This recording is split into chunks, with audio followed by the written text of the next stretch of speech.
After my son's death, my daughter-in-law whispered to his mother, "She won't get a single dime." My son had been gone for less than 48 hours. As I stood by his casket, the only thing I could hear over the sound of my own breaking heart was my daughter-in-law's whisper to her mother, "Now she won't get a single dime." It wasn't just greed in her voice. It was fear.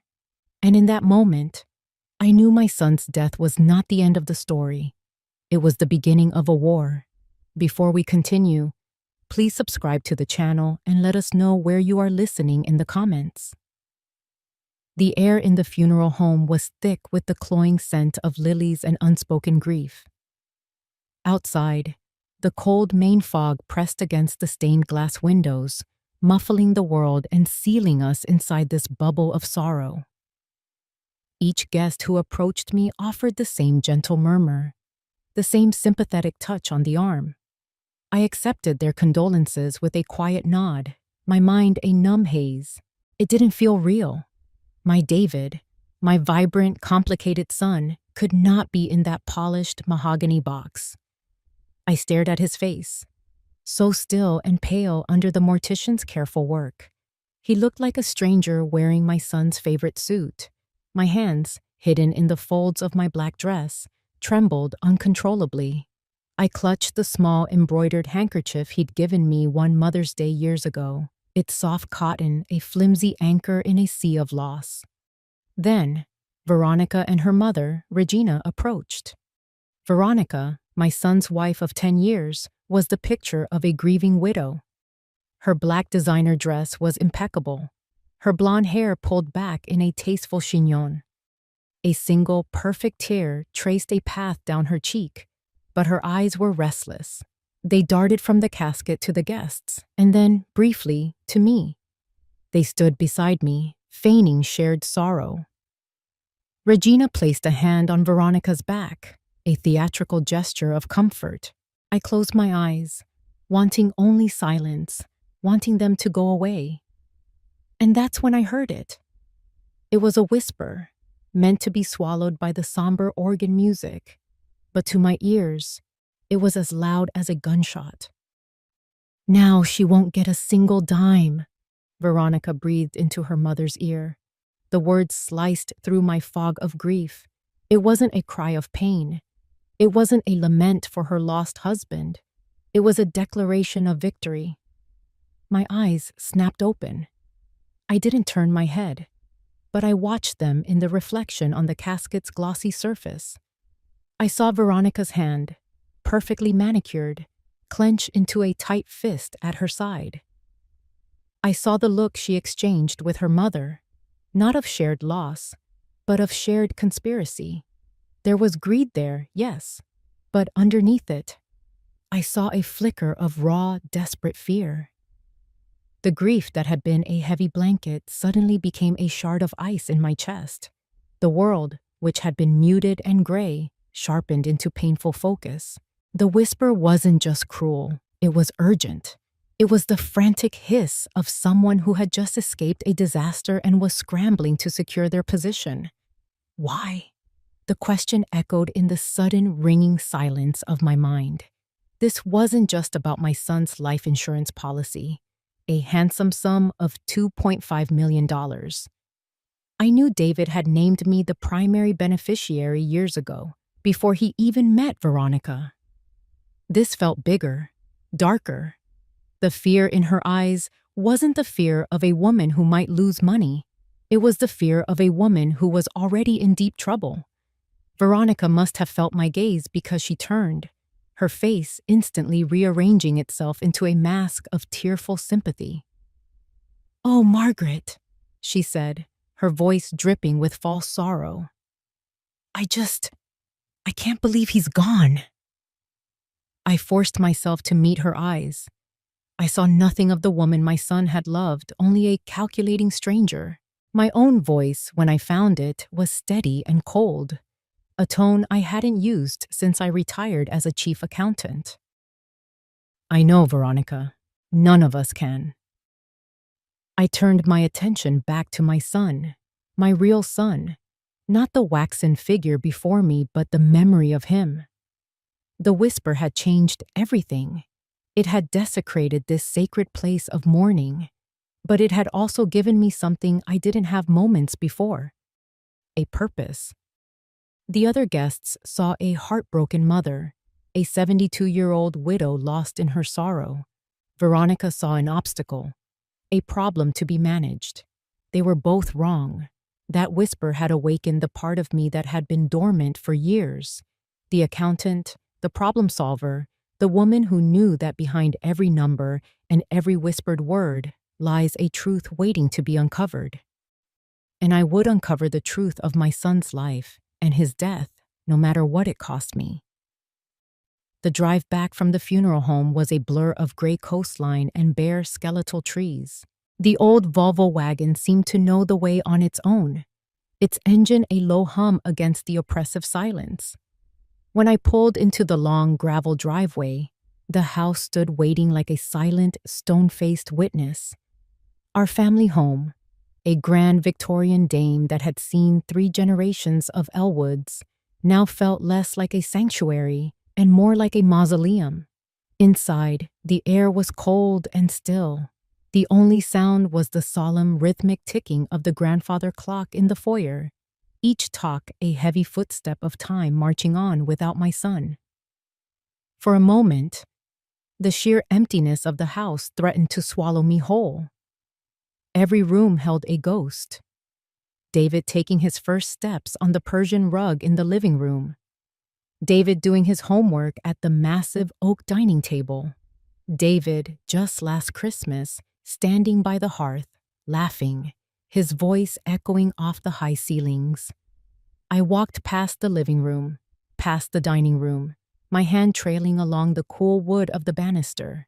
I couldn't bear to linger in those shared spaces.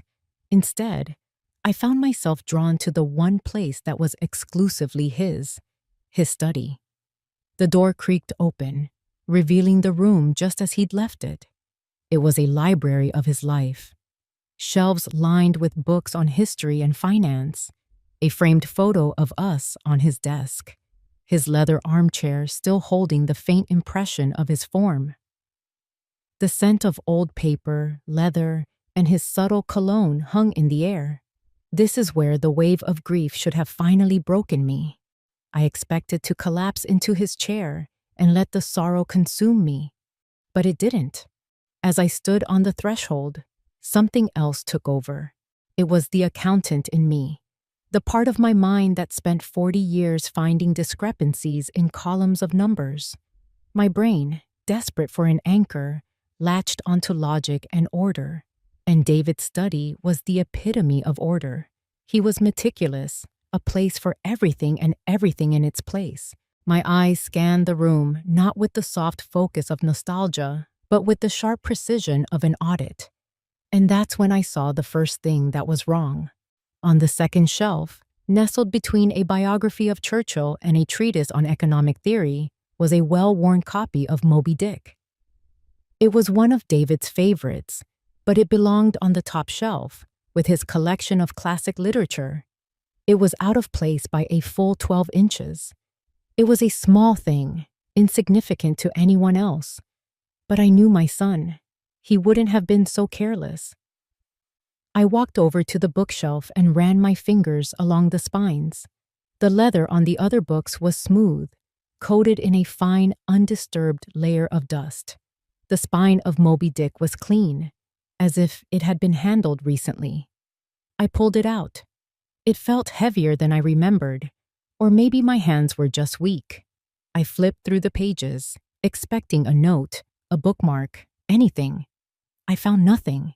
With a sigh that was half frustration, half confusion, I slid it back into its incorrect spot. My gaze continued its sweep of the room.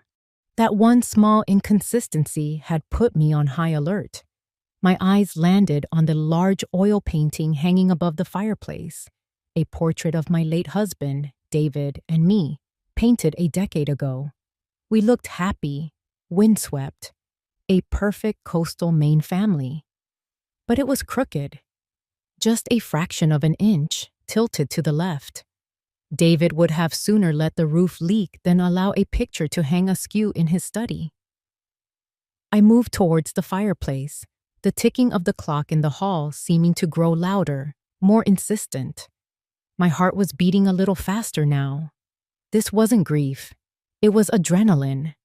I reached up, my hand surprisingly steady, and adjusted the heavy frame. As I nudged it back into perfect alignment, my fingers brushed against the wall behind it. I felt a small, rough indentation in the plaster. Curiosity overpowering everything else, I tilted the painting away from the wall.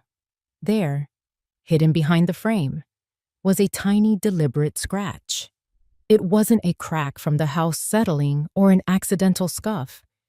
It was a clean, sharp line, about half an inch long, as if someone had marked the spot with the tip of a knife. I let the painting fall back into place. I stood there in the center of the silent room, the pieces clicking together in my mind, forming not a clear picture, but the distinct outline of a puzzle. The misplaced book, the crooked painting, the hidden mark. These weren't random details. They were messages. My son, the meticulous planner, the man of order, had deliberately created disorder. He was trying to tell me something. Veronica's whispered words at the funeral echoed in my ears. Now she won't get a single dime. She wasn't just talking about money. She was afraid of something else, something David knew about, something he had hidden. The cold in the house was no longer the chill of emptiness. It was the thrill of a hunt. My son had left me a map, and I, the woman who had taught him how to read and how to reason, was the only one who could follow it. The pain in my chest was still there, a dull, heavy ache. But now it was mixed with something new, something fierce and unyielding, resolve. I was no longer just a grieving mother. I was my son's last line of defense. The next morning, I drove the 20 minutes into our small coastal town to see Richard Hale. Richard had been my late husband's best friend since they were boys, and our family's lawyer for as long as I could remember. His office, a converted carriage house behind his own stately home, was a cozy fortress of mahogany, worn leather, and the comforting smell of old books. It was a place where problems were meant to be solved over a cup of tea, a relic from a more civilized time. Richard, with his shock of white hair and kind, wrinkled eyes, greeted me with a hug that felt both strong and gentle. He sat me down in one of the deep leather armchairs facing his sprawling, paper-strewn desk. "Margaret, I'm so sorry," he began, his voice a low rumble. "There are no words." "I know, Richard," I said, my own voice tight.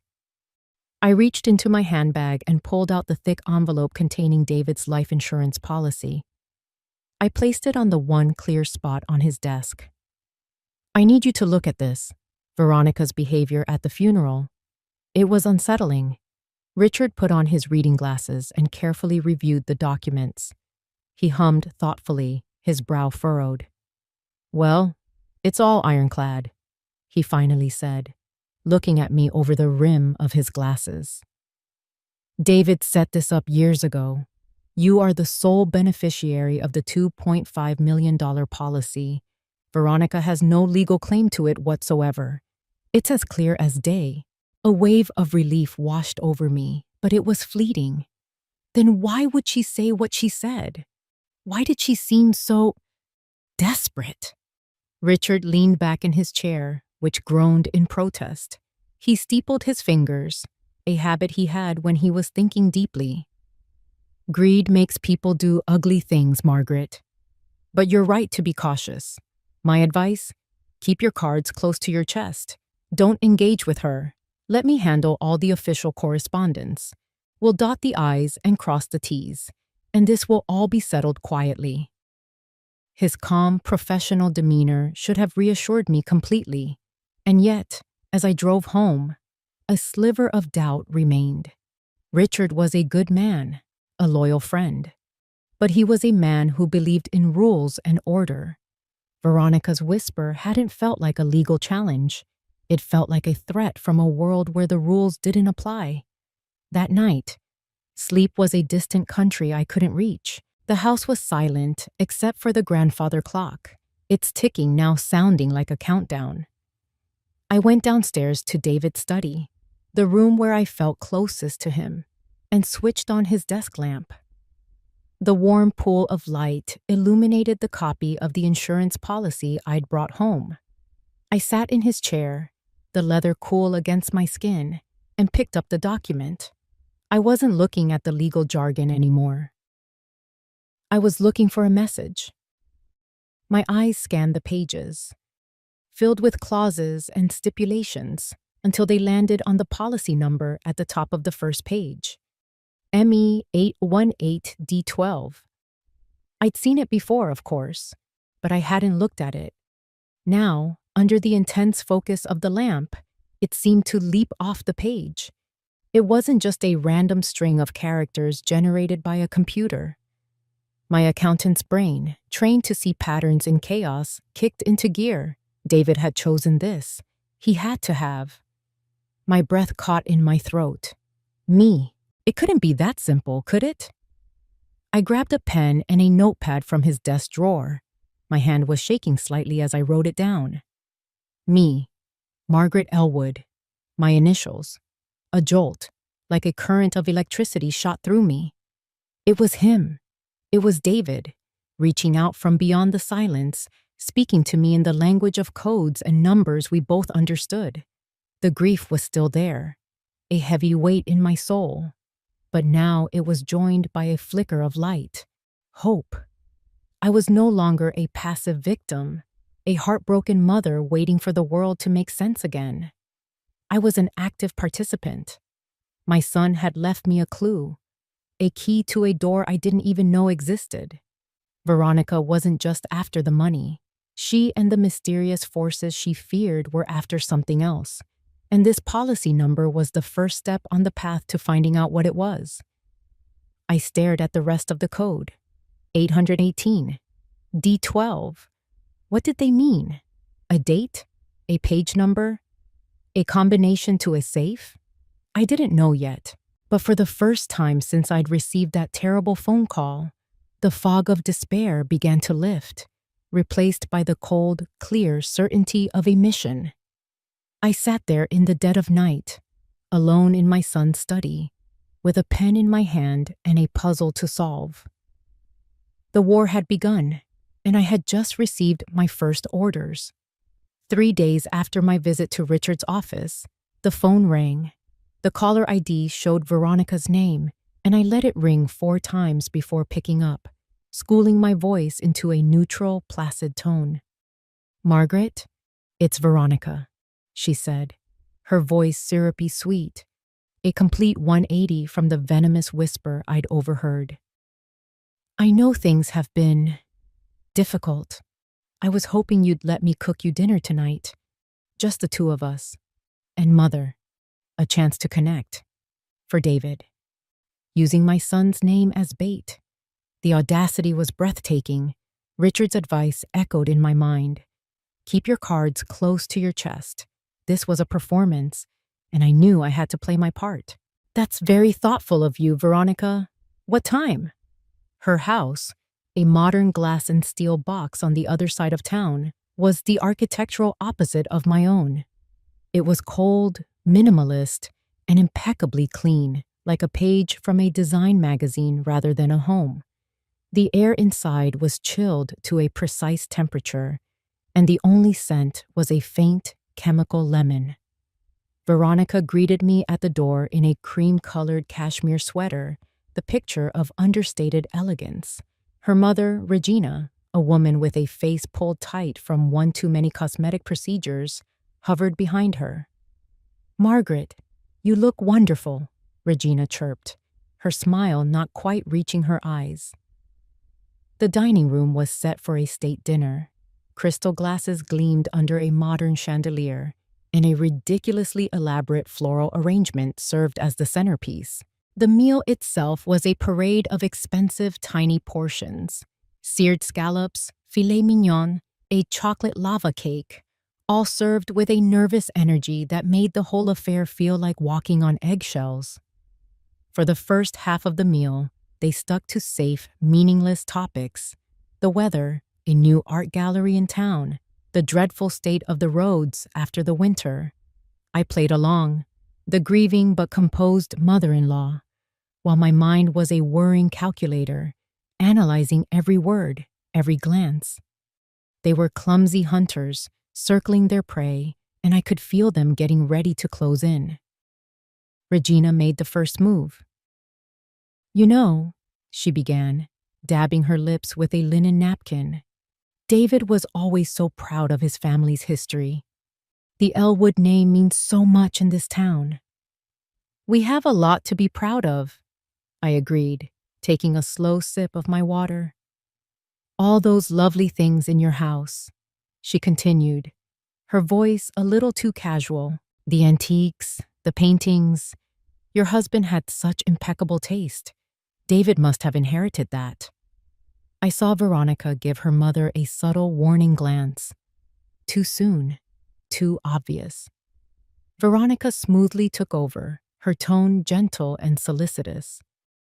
"What Mother means is, we were just talking about how important it is to preserve David's memory, all the things that were important to him." She paused, refilling my wine glass even though it was still half full. "He was always so sentimental about his father's things, the old desk, the books." She let the sentence hang in the air. This was it, the real reason for the dinner. They weren't after the furniture. They were fishing. I put on my most wistful expression, letting a little tremor enter my voice. Yes, he was. He loved his father's library, said it was his legacy, a legacy of knowledge, he called it. I looked directly at Veronica, my eyes misty. "That's the most valuable thing his father left him, you know. Not the money or the things, the principles." I saw a flicker of frustration in Veronica's eyes before she masked it. They weren't getting what they wanted. It was time for her to cut to the chase. She leaned forward, placing her hand on my arm. Her touch was cold. "Of course, Margaret. The principles are what matter." Her voice dropped to a confidential, almost conspiratorial tone. "It's just, I was wondering, did David ever tell you about any of the particularly valuable things his father left behind? Anything special he might have kept locked away?" The question was delivered perfectly, a blend of idle curiosity and loving concern. But I heard what was underneath. The desperation. The hunt. They weren't looking for an antique clock or a first edition book. They were looking for something specific, something they believed was hidden. I let out a small, sad laugh. "Oh, my dear, my husband wasn't a man for secrets and hidden treasures. Everything he valued was out in the open. His family, his books, his honor." I looked from Veronica to Regina, my expression one of pure, simple sincerity. "I'm afraid the only thing he locked away was his heart, and he gave me the only key." The disappointment on their faces was palpable. It was a subtle shift, a slight dimming in their eyes, a tightening around their mouths. But to me, it was as clear as a confession. This dinner wasn't about reconciliation. It was an interrogation. And I had just passed their test by telling them exactly what they didn't want to hear, that I was clueless. They thought they were playing me, but in reality, they had just shown me their entire hand. They were searching for something, and they were terrified I might find it first. Before we continue, please subscribe to the channel and let us know where you are listening in the comments. The disastrous dinner with Veronica left a bitter taste in my mouth that had nothing to do with the overpriced food. For the next 2 nights, I barely slept. I'd lie in bed, staring at the shadows on the ceiling, replaying that stilted conversation, her probing questions, and the raw disappointment in her eyes. They were on a scavenger hunt, and I was living on the treasure map. On the 3rd night, I gave up on sleep entirely around 2 in the morning. The old house was so quiet I could hear the faint hum of the refrigerator downstairs. I pulled on my robe and patted down the creaking central staircase, my only guide the pale moonlight filtering through the tall foyer window. My destination was the kitchen. My intention, a cup of warm milk. An old remedy for a restless mind. As I reached the bottom step, a flicker of movement outside caught my eye. Headlights swept across the driveway before being abruptly cut. A car door opened and closed with a soft metallic thud. My heart leaped into my throat. No one visited this house at 2 in the morning. I flattened myself against the wall in the shadows of the foyer, my breath held tight in my chest. A key slid into the front door lock. It turned with a soft click that sounded like a thunderclap in the silence. The door swung open, and a figure slipped inside. It was Veronica. She closed the door behind her as quietly as she could, clearly believing I was sound asleep upstairs. She didn't turn on a light, instead using the flashlight from her phone to navigate. What in God's name was she doing here? My first instinct was to step out of the shadows, to confront her, to demand an explanation, but Richard's voice of caution and my own gut feeling held me back. Let her show her hand. I remained frozen, a statue carved from shadow, as she tiptoed past the foyer and headed directly for David's study. I heard the soft click of the study door closing. A thin line of light appeared under it. She was searching, frantically from the sounds of it. I could hear the rustle of papers, the soft thud of books being taken down and replaced, the scrape of a drawer being opened. She was looking for the valuable thing she'd asked me about. After what felt like an eternity, but was probably only 10 minutes, the light from her phone reappeared in the hallway. She was moving towards the front door, empty-handed and clearly agitated. Then her phone buzzed. She stopped dead in her tracks, right in the middle of the foyer, not 10 feet from where I was hiding. She answered, her voice a frantic, terrified whisper. "Hello, Mr. Sterling?" The name hit me like a physical blow. Sterling. It sounded powerful, cold, and dangerous. I pressed myself harder against the wall, straining to hear every word. "Yes, it's me," she hissed. "No, I didn't find it. I looked everywhere he might have put it." There was a pause. Even from where I stood, I could feel her flinch. She was being berated, torn down by the voice on the other end of the line.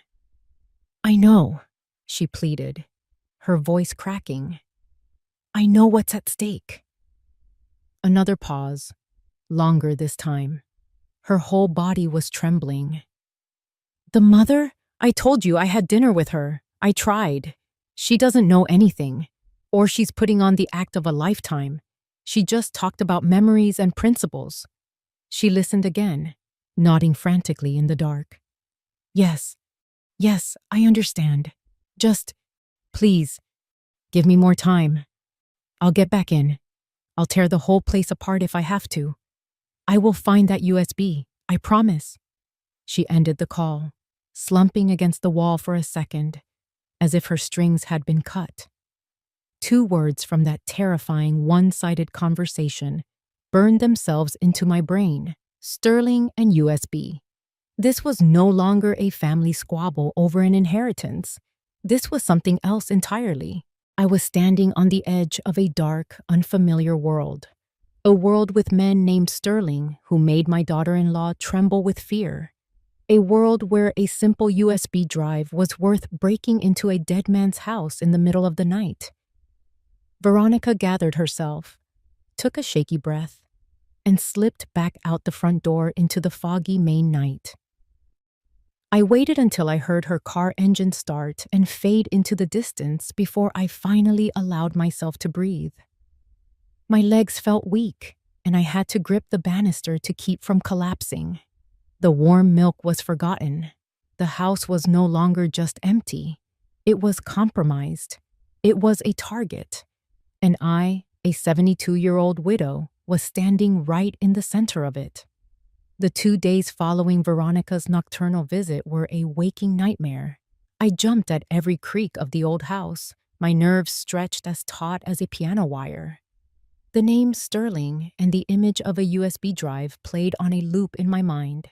I was a prisoner in my own home, haunted by questions I couldn't answer and a threat I couldn't see. On the 3rd day, my granddaughter, Emily, arrived with a bag of groceries and a determined look on her face. She took one look at my pale, exhausted state and immediately took charge. "Grandma, you look like you've seen a ghost," she said, her voice full of a warmth that was a balm to my frayed soul. "You can't just sit here and stew in it. We need a distraction, a project. Let's go tackle the attic." The attic was my husband's domain, a dusty repository of a life well lived. It was crammed with steamer trunks, forgotten furniture draped in white sheets like slumbering giants, and boxes upon boxes of memories. The air was thick with the scent of cedar and time itself. Emily's idea of a distraction was, in truth, the last thing I wanted to do. But I was too tired to argue. She was a whirlwind of youthful energy, pulling down boxes and laughing at old report cards and my questionable fashion choices from the 1970s. I mostly sat on an old wooden crate, just going through the motions, a spectator in the museum of my own past. "Oh, what's this?" Emily said, pulling a heavy, leather-bound photo album from the bottom of a trunk. It was my husband's, filled with photos from before I even knew him. His college years, his early career. She sat down on the dusty floorboards beside me, and we began to turn the thick, yellowed pages. There were black and white photos of young men in tweed jackets, my husband looking impossibly handsome and serious. There was Richard Hale, looking almost identical but with dark hair. They were inseparable, 2 sides of the same coin. Emily turned a page. "Wow, they really loved the great outdoors, didn't they?" The photograph took up the entire page. It was a hunting trip. My husband and Richard, both in their early 30s, were kneeling in a forest clearing, flushed with victory behind a magnificent stag. Standing between them, one hand resting proprietorially on the stag's antlers, was a third man. He was handsome, impeccably dressed in expensive hunting gear, with dark, slicked-back hair. But it was his eyes that held my attention. While my husband and Richard were smiling, his expression was one of cool, detached appraisal, a predator's smile that didn't reach his cold, calculating eyes. "Who's the third guy?" Emily asked casually. "He looks like a movie star." My blood turned to ice water in my veins. I had seen that face before, not in person, but on a screen. After Veronica's phone call, I had spent hours online, my hands shaking as I typed Sterling and Dominion Fund into the search bar. An article from a business journal had popped up, complete with a recent photo of its CEO. The hair was gray now, the face lined with age, but the eyes were exactly the same. My breath hitched. I felt the color drain from my face. "Grandma?" Emily's voice was suddenly sharp with concern. "Are you okay? You've gone white as a sheet." I couldn't speak. I could only stare at the photograph, at the 3 men bound together in that moment of triumph. My husband, his best friend, and the man who was terrorizing my daughter-in-law. My own voice, when I finally found it, was a dry, raspy whisper. "Emily, the name I asked you to look up for me. The investment fund." "Dominion Fund? What about it?" "The CEO," I managed to say, my throat tight. His name was Alistair Sterling. I raised a trembling hand and pointed to the handsome, cold-eyed man in the center of the photograph. "That's him." Emily stared, her mouth falling open slightly as she compared the face in the photo to the one she must have seen online. The pieces were no longer just clicking into place. They were slamming together with the force of a car crash. This wasn't a new problem. This wasn't David's mess. This was a ghost from the past. This nightmare had its roots in a time before my son was even a thought, in a friendship I knew nothing about. And Richard, my friend, my trusted lawyer, the man who had sat in his cozy office and advised me to be cautious, to let him handle it. He wasn't an outsider looking in. He was in the picture. He was there from the very beginning. The feeling that washed over me was a betrayal so profound it eclipsed everything else. Veronica's greed, the threat from Sterling, all of it paled in comparison to this. The man I had trusted with my son's legacy was part of the lie. I looked at the photograph, at his smiling face, and for the first time in my life, I saw him not as a friend, but as a stranger with secrets. I was utterly and completely alone. The photograph in the attic changed the board entirely. Richard wasn't just a friendly advisor. He was a piece in the puzzle, a ghost from the very beginning of this nightmare. My trust in him had evaporated, leaving behind a cold, hard suspicion. But I couldn't afford to alienate him. Not yet. He was still a powerful player, and I needed to keep him on my side of the table, even if I was watching his every move. I called him the next day, my voice a careful construction of worried determination. "Richard, I can't just sit here and wait for Veronica to make the next move. We need to be proactive. We need to draw her out." "What do you have in mind, Margaret?" he asked, and his tone cautious. "I want to set up a meeting," I said, the plan forming as I spoke. "Just the three of us, a neutral place. I'll tell her I'm willing to discuss a settlement regarding David's assets. I want to get her talking about what she's really after, and I want to record every word." There was a pause on his end. I could almost hear the gears turning in his head. Was he calculating the risk to me or to himself? "It's risky," he finally said, "but it might be our best shot to get some leverage. I'll set it up." We met at the Salty Dog, a small, perpetually busy coffee shop in the center of town. It was the kind of place where the owner knew your name, and the scent of cinnamon and roasted coffee beans clung to the air. It felt safe, public. I had a tiny digital recorder tucked into my handbag, its red light blinking discreetly. Richard and I sat at a small table in the corner, a pot of tea between us, waiting. I felt like a spider in a web, but a terrifying thought occurred to me. What if I wasn't the only spider? Veronica arrived exactly on time. She looked smaller than I remembered, her expensive coat hanging loosely on her frame. Her face was pale, her eyes shadowed with what I took to be fear. Good, I thought. She's rattled. She slid into the booth opposite us, wringing her hands in her lap. I decided to lead. "Thank you for coming, Veronica," I began, my voice calm and businesslike. "I think it's time we came to an understanding. David left behind a complicated estate, and I want to make sure things are handled fairly." I was about to press further, to bait the hook, but I never got the chance. Veronica's expression crumpled. Her lower lip began to tremble, and her eyes welled up with tears. It was a performance so sudden, so complete, it took my breath away. "Margaret, please," she whispered, her voice cracking just enough for the couple at the next table to glance over. "I know you're in pain, but you have to stop this." I stared at her, completely thrown. Richard shifted uncomfortably beside me.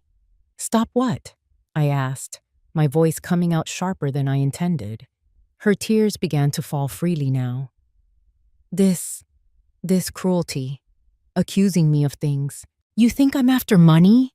Margaret, I just lost my husband." Her voice rose slightly, catching the attention of more patrons. "You've been harassing me, saying I'm a thief. Now you drag me here to try and bully me into some kind of deal? The tables had been turned so fast I felt a sense of vertigo. This wasn't the cornered, desperate woman from the phone call. This was a polished actress, and Alistair Sterling was her director. I was speechless, my carefully laid plan in smoking ruins around me. That's not... I stammered, but she cut me off. You didn't? She asked, her eyes wide with feigned innocence. She reached into her purse and pulled out her phone. Then what is this? She pressed a button, and I heard my own voice, cold and menacing, fill the cozy coffee shop. I know what you're after. The recording was choppy, my words ripped from their original context. It was from a brief, tense phone call we'd had about funeral arrangements. You'll give me what I want. Another snippet, this one from a conversation about a piece of furniture David had promised her. A significant sum. It's the only way this ends peacefully. The final words, taken from a discussion about settling a bill, were delivered like a gangster's threat. The doctored audio was a masterpiece of malicious editing. It painted me as a cold, calculating monster trying to extort money from my son's grieving widow. I was paralyzed. I looked at Richard, but his face was a mask of shock. The entire coffee shop was silent, all eyes on me. I saw pity in their faces for Veronica, and a cold, hard judgment for me. My trap hadn't just failed. It had been reversed and sprung on me with brutal efficiency. I was no longer the hunter. In the court of public opinion, in this small town where reputation was everything, I had just become the villain. Veronica gave a final, heartbreaking sob, grabbed her purse, and fled the shop. She left Richard and me sitting in the wreckage, under the weight of a dozen pairs of accusing eyes. My plan was dead in the water, and I had been utterly, completely outplayed. The humiliation from the coffee shop clung to me like the damp sea fog. For 2 days, I didn't leave the house. I felt the weight of the town's judgment, the whispers and stares, even behind my own locked doors. Richard had called, offering apologies and legal strategies, but his words felt hollow. He was in that photograph, a smiling ghost at a feast I never knew was happening. I was on my own. That night, a full-blown nor'easter slammed into the coast. The wind howled like a banshee, and rain lashed against the windows in horizontal sheets. The old house groaned and shuddered under the assault, and the power flickered twice before dying completely, plunging me into a darkness that was absolute. I lit a few candles, their small flames dancing nervously in the drafts, casting long, skeletal shadows that writhed on the walls. I was in the living room, wrapped in a thick wool blanket and trying to read by candlelight, when I heard it. A sound that didn't belong to the storm, the sharp, sickening crack of breaking glass, followed by a faint thud from the back of the house. My blood ran cold. I froze. Every muscle tensed, straining to listen over the roar of the wind. Was it just the storm? A branch falling? No, this was deliberate. Someone was inside. My first thought was the phone, but the landline was dead. My cell phone was upstairs on my nightstand, a million miles away. Panic, cold and sharp, pricked at the edges of my composure. I slid off the sofa and crept into the dark foyer, my heart hammering against my ribs. I could hear footsteps now, slow and methodical, moving through the dining room. They weren't the frantic steps of a common thief. They were the confident steps of someone with a purpose. I backed away, melting into the deep shadows beneath the main staircase, and held my breath. The footsteps went straight to David's study. I heard the door open. Then, the sounds of a search began. Not a clumsy ransacking, but a controlled, efficient sweep. Drawers were pulled open and shoved shut. Books were swept from shelves. He was looking for something specific. He was looking for the USB. After a few minutes, the footsteps left the study and came back into the hall. For one terrifying moment, I thought he was coming up the stairs. I squeezed my eyes shut, praying to a God I wasn't sure I believed in anymore. But the steps went past the staircase and up the smaller, back stairs that led to the master suite, to my late husband's bedroom, which I hadn't touched since he passed. The search continued up there, more drawers, the closet door sliding open.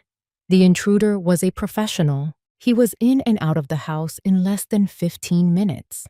I heard the back door close softly, and then there was only the sound of the storm once more. I stayed hidden for a long, long time, my body trembling, until I was sure he was gone. With shaking hands, I lit another candle and forced myself to move. I had to see the damage. David's study was a disaster. His meticulously organized life had been violated, his books and papers thrown to the floor. It was a scene of calculated chaos. Then I went upstairs. My husband's room was the same. Clothes pulled from drawers, the contents of his desk scattered. They had searched the two places most precious to the men in my life. I returned to David's study, my candle flame casting a weak, trembling light over the wreckage. As my eyes swept across the room, I saw it.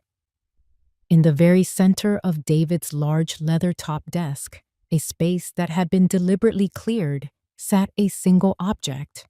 It was a chess piece, a king carved from black, polished onyx. I stared at it, the meaning hitting me with the force of a physical blow. This wasn't just a warning. This was a message, delivered with the utmost arrogance.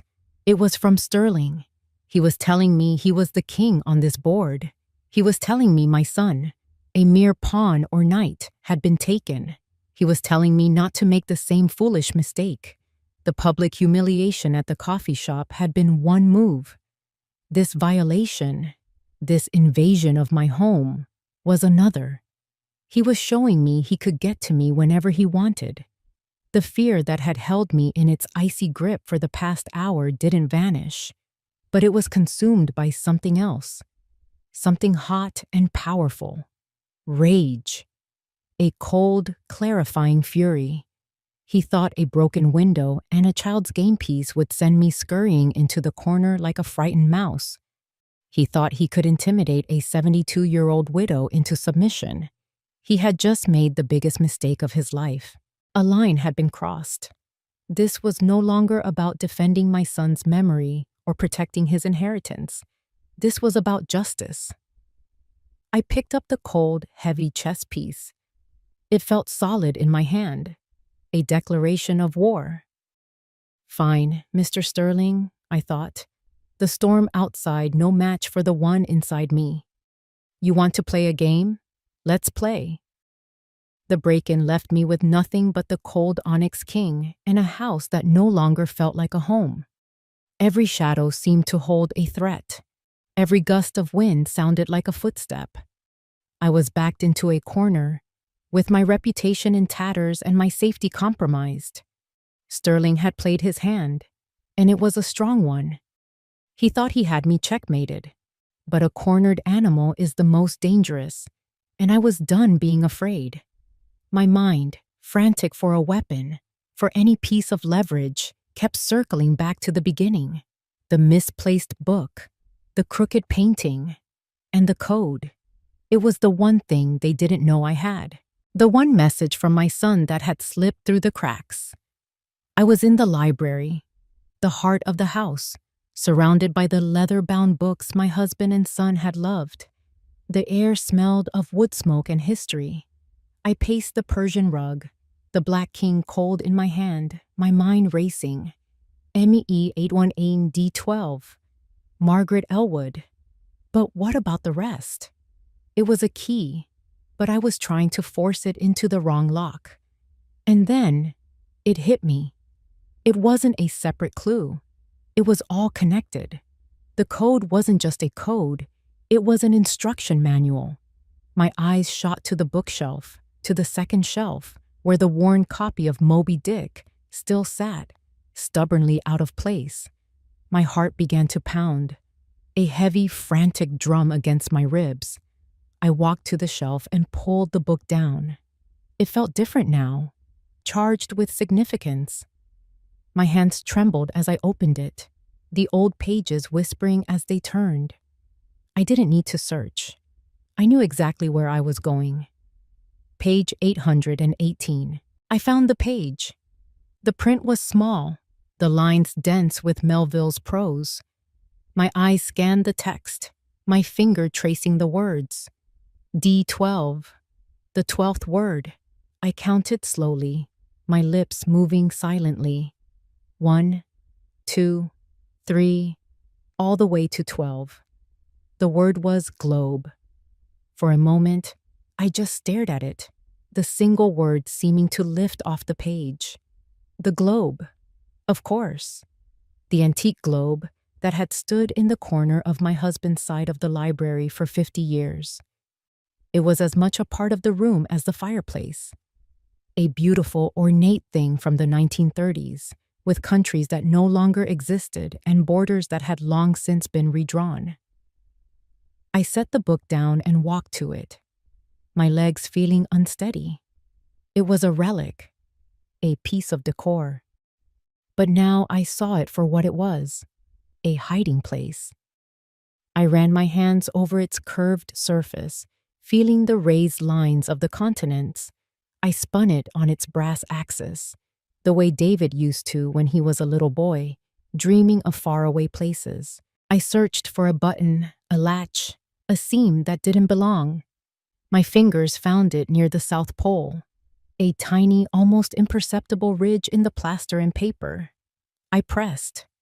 A section of the Antarctic continent clicked inward, revealing a small, hollow compartment.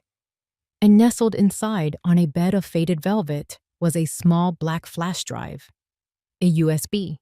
I plucked it out. It was no bigger than my thumb, but it felt as heavy as a gravestone. This was it, the heart of the entire mystery. The thing Veronica was tearing the house apart for. The thing Sterling was willing to threaten and intimidate me for. I had it. A wave of pure, unadulterated triumph washed over me. I had beaten them. I hurried to David's study, the USB clutched in my fist. I sat at his desk, took a deep, steadying breath, and plugged it into his laptop. The screen flickered, and a single password-protected folder appeared. My heart sank. It was locked. What could it be? A birthday? An anniversary? Then I looked at the Black King still sitting on the desk. A message from the enemy. Maybe it could be a key. I typed in the word, King. The folder opened. It was filled with dozens of files, spreadsheets mostly, bank statements, scanned contracts. I clicked on the first one. A ledger appeared, columns of numbers stretching across the screen. These weren't legitimate business dealings. They were complex, layered transactions, money moving through shell corporations in the Cayman Islands and Switzerland.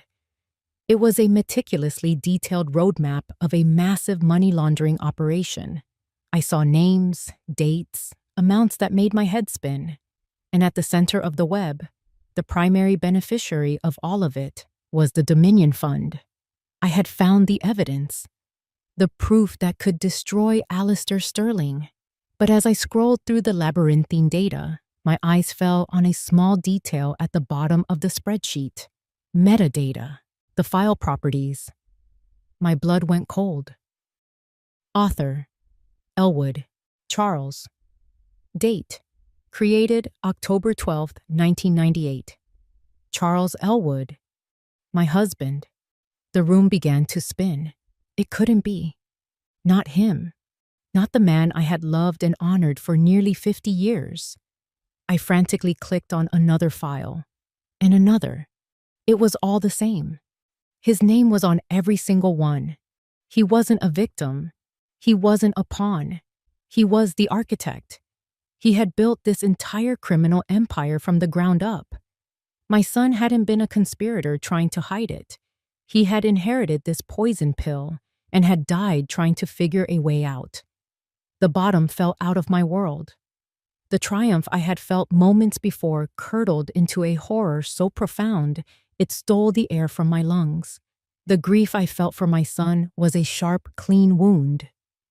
This was a soul-deep cancer, a betrayal that rewrote my entire life, turning every cherished memory into a lie.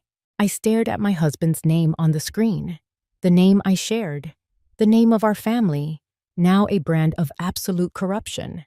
And I began to weep, not for my son, but for the man I never truly knew at all.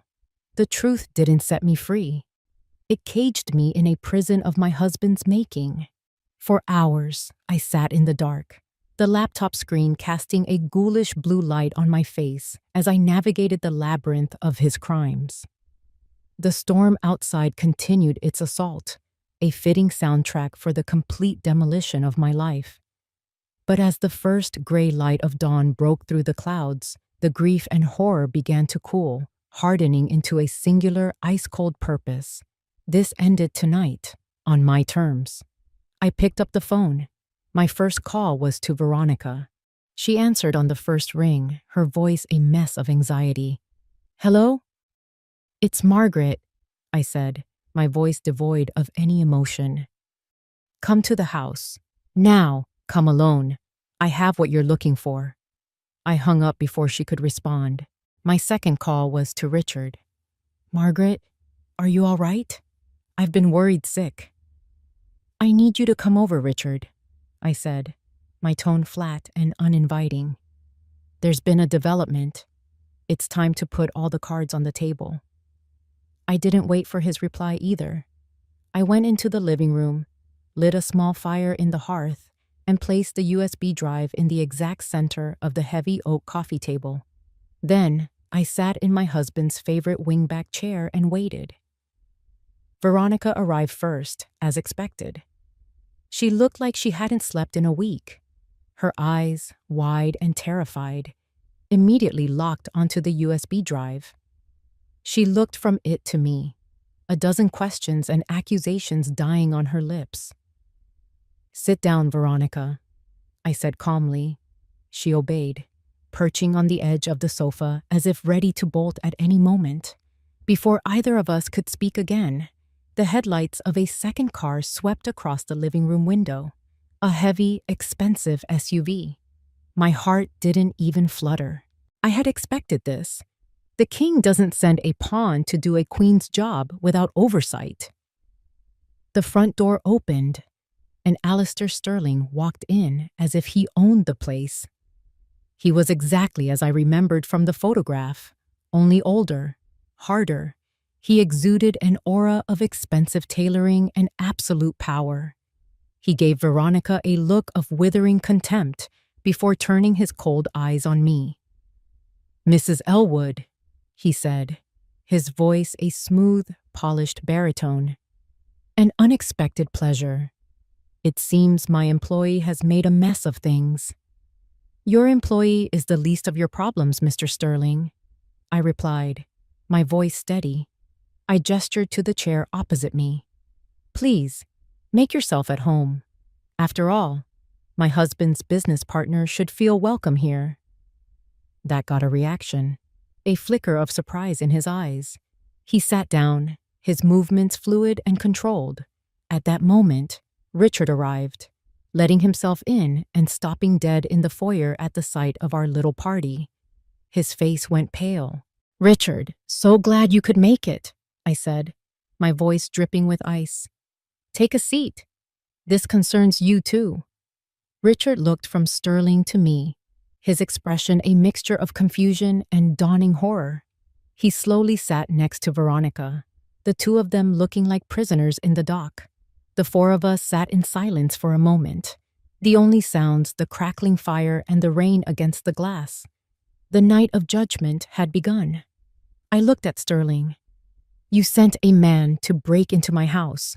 You terrorized my daughter-in-law. You orchestrated a public smear campaign against me. All for this." I tapped a single finger on the USB drive. "All to protect a criminal enterprise my husband started 25 years ago." Sterling offered a thin, dismissive smile. Your husband was a brilliant man, but he became sentimental in his old age. Your son, even more so. A liability that needed to be managed. So you managed him? The question was quiet, but it hung in the air like smoke. His smile didn't falter. Accidents happen. A cold fury rose in me, but I held it in check. I turned my gaze to the man cowering on the sofa. And you, Richard. You knew. All this time you knew. Margaret, It was complicated, he stammered. Was it? I reached into the pocket of my robe and pulled out the old photograph from the attic. I tossed it onto the table next to the USB drive. It looks quite simple from here. The three of you, the founding fathers of the whole damn thing. Richard stared at the picture of his younger, smiling self, and something inside him broke. He buried his face in his hands, his shoulders shaking. I didn't know what it was at first, he confessed, his voice muffled. Charles and Alistair came to me for legal advice, setting up offshore corporations.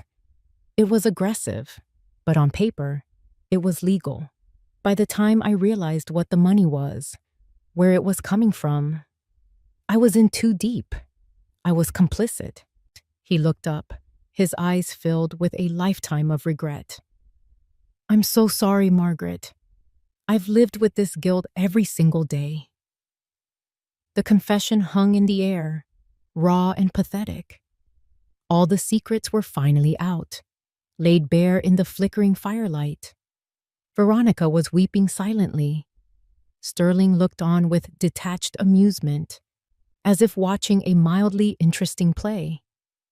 Richard was a broken man, and I, the grieving widow, the foolish old woman, sat there with the evidence that could destroy them all, my entire world a pile of ashes at my feet. Sterling's arrogant dismissal of my son's life hung in the air, thick and poisonous. Richard was a wreck. Veronica was a ghost, and I was the calm eye of the hurricane. The fire crackled, counting down the seconds of our lives. I opened my mouth to deliver my verdict, to decide the fate of everyone in the room, when the world outside exploded in a chaos of flashing red and blue lights. Headlights flooded the living room, painting the walls in strobing, frantic colors. Heavy, booted footsteps pounded on the front porch. Before anyone could react, the front door burst open and two uniformed police officers stormed in, weapons drawn. Nobody move! Police! For a heartbeat, everyone was frozen. Then, Sterling shot to his feet, his face a mask of pure fury. What is the meaning of this? He boomed, his voice accustomed to instant obedience. He didn't get it. An officer was on him in a second, twisting his arm behind his back with a grunt of effort. Sterling, for all his power and money, was just a man, and he gasped in pain as the cold steel of handcuffs clicked around his wrists. You have no idea who you're dealing with, he snarled, his composure finally shattering. He wasn't looking at the police. He was looking at me, his eyes burning with a hatred so pure it was almost a physical force. This is her. This is a family squabble, a crazy old woman's fantasy. As they started to haul him away, he threw his head back and roared, a final desperate act of defiance. Ask her about her husband. Ask her about Charles Elwood. He started it all. This is his filth, his legacy. His words echoed in the suddenly quiet room as the police dragged him out into the stormy night. Veronica, who had been a statue of terror, finally collapsed. She slid from the sofa to the floor, a heap of expensive cashmere and broken sobs. Please, she wept, her words barely audible. Please, I'll tell you everything. He made me do it. I was trapped. Please. An officer gently helped her to her feet, while another stood by Richard, who didn't even look up. He just sat there, a broken man, staring at the ghost of his younger self in the photograph on the table. The chaos subsided as quickly as it had begun. The flashing lights still pulsed through the windows, but the shouting was over. A man in a trench coat stepped through the open doorway. It was Police Chief Brody, a man I'd known since he was a boy delivering our newspaper. His face was grim, his eyes full of a weary sympathy. Behind him, in the doorway, I saw Emily. Her face was pale, her eyes wide with fear and love. She had made the call. She had saved me. Brody's gaze swept over the scene. The weeping daughter-in-law, the disgraced lawyer, and me, sitting perfectly still in my late husband's chair. His eyes finally rested on the small black object on the coffee table. "Margaret," he said, his voice soft but firm.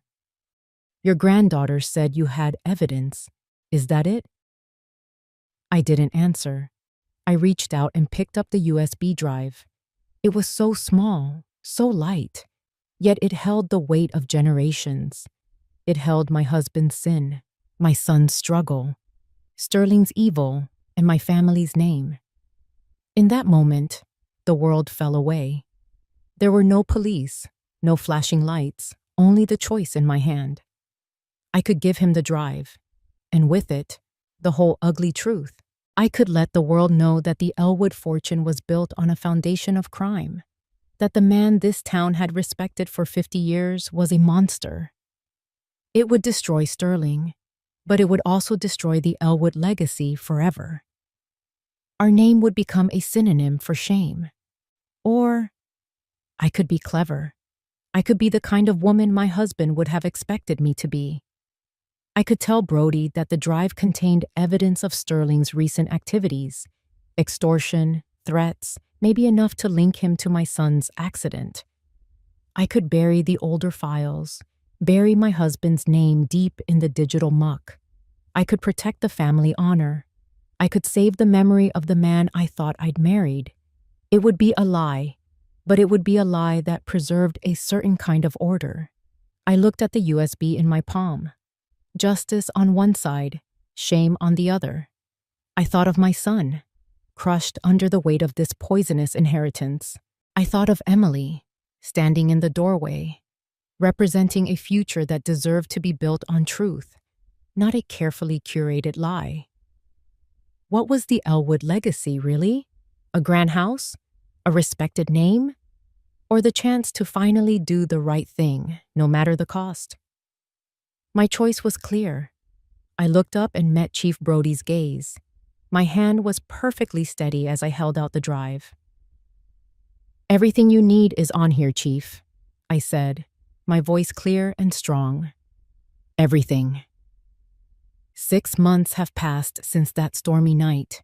The autumn sun, low and golden, now streams through the windows of the old house, filling the rooms with a gentle, forgiving light. The trial was a spectacle, the talk of the town and a minor sensation in the national business pages. The Elwood name, once a symbol of old money and quiet dignity, was dragged through the mud. Alistair Sterling, arrogant and defiant to the very end, was convicted on a mountain of evidence and will likely spend the rest of his life in a federal prison. Veronica, in exchange for her full and detailed testimony, received a suspended sentence. She sold her glass and steel house and moved out west, a ghost disappearing from our town's history. Richard Hale surrendered his law license and is serving 2 years in a minimum security facility. He sent me a letter, full of remorse. I have not written back. The scandal was a tempest, but like all storms, it passed. The whispers in town faded. The stares softened into something resembling respect. I had chosen truth over honor, and in doing so, had found a different kind of honor altogether. I didn't keep the money. The $2.5 million insurance policy, the catalyst for this whole nightmare, felt tainted. So I used it to start something new. In a small, rented office space above the town bakery, There is a new sign on the door. It reads, "The Elwood Fund for Victims of Financial Crime." It's not a grand foundation. The furniture is secondhand. The coffee is brewed in a cheap machine, and the files are kept in simple metal cabinets. But the work we do here is the most important work of my life. Emily is my director of operations, my partner, my rock. She has her father's mind for details and her own fierce, compassionate heart. We help people who have been swindled by men like Sterling, people who have lost everything and have nowhere else to turn. We guide them through the legal system, help them get back on their feet. We turn the Elwood legacy of lies into a new legacy of hope. This evening, the house is quiet. Emily has gone home, and I am alone. A fire burns brightly in the living room hearth, its flames dancing and casting a warm glow on the walls. I have a small cardboard box on my lap. It's the last one from the attic, filled with the final remnants of the man I thought I knew. I pull out an old silver-framed photograph. It's of Charles and me on our wedding day. We are so young, so full of a future that turned out to be a fiction. For a moment, a pang of the old grief, the old betrayal, aches in my chest. I look at his handsome, smiling face, and I feel pity. He spent his whole life building a kingdom on sand, and the tide finally came in. I remove the photo from its frame and toss it into the fire. The flames lick at the edges, and our smiling faces curl, blacken, and turn to ash. I add more to the pyre, old letters he wrote me, filled with beautiful words that now ring hollow. A newspaper clipping announcing his promotion at the bank. One by one, I feed the lies to the fire, not with anger, but with a sense of peace. I am not erasing him. I am releasing myself. The last item in the box is a small velvet pouch. Inside is the onyx king, the chess piece Sterling's man left on David's desk. I hold it in my palm, a symbol of a game I was never meant to win. But I did. I didn't play by their rules. I made my own. I tip my hand, and the king falls into the heart of the fire. They said I wouldn't get a single dime. In the end, they were right. I didn't keep a single dime for myself. Because some legacies are worth more than money. Some legacies are built not on what you keep, but on what you give away. The truth, and the chance to start again, from the ashes. If you enjoyed this story, please like the video, subscribe to the channel, and comment 1 below. If not, feel free to comment 0 so we know and can improve future videos. To hear the next story, click the box on the left. Thank you for watching.